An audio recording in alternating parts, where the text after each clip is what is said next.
আজকে আমরা ভুট্টার বীজ বসালাম। তো হ্যালো গাইস, তোমরা সবাই কেমন আছো? আমরা সবাই সকাল সকাল চলে এসেছি মাঠে ভুট্টা লাগানোর জন্য। তোমরা তো জানোই শীত চলে এসছে, আর মাঠে দেখো কত কুয়াশায় ভরা। ফাইনালি আমরা যে জমিতে ভুট্টা লাগাবো সেই জমিতে চলে এসেছি। জমিতে কালো প্লাস্টিক গুলো দেখতে পাচ্ছ, এইগুলো জমিতে দেওয়া থাকলে পাখিগুলো ভুট্টার বীজগুলো তুলবে না। প্রথমে দড়িটাতে আলতা দিয়ে চিহ্ন দেওয়া হলো যাতে বীজগুলো সমান ডিস্টেন্সে বসানো হয়। এবার সবাই নিজে নিজে বাটিতে বীজ নিচ্ছে। আমাকে মাঠের চাষবাসের কাজগুলো করতে খুবই ভালো লাগে। এই লাঠিগুলো দিয়ে গর্ত করে বীজগুলো পুঁতে দিয়ে গর্তগুলোকে বরাবর করে দেওয়া হবে।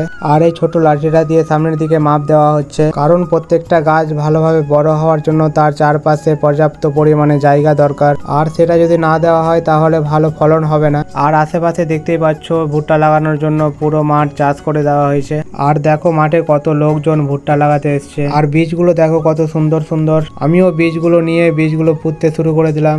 আর দেখো আমার হাতটা পুরো লাল হয়ে গিয়েছে। কিছুদিন আগে এই জমিটায় ভুট্টা লাগানো হয়েছিল, আর দেখো কিছুদিনের মধ্যে ভুট্টার গাছ বেরিয়ে গিয়েছে। ফাইনালি আজকে আমাদের ভুট্টা লাগানো কমপ্লিট। এবার আমরা বাড়ি চলে গেলাম।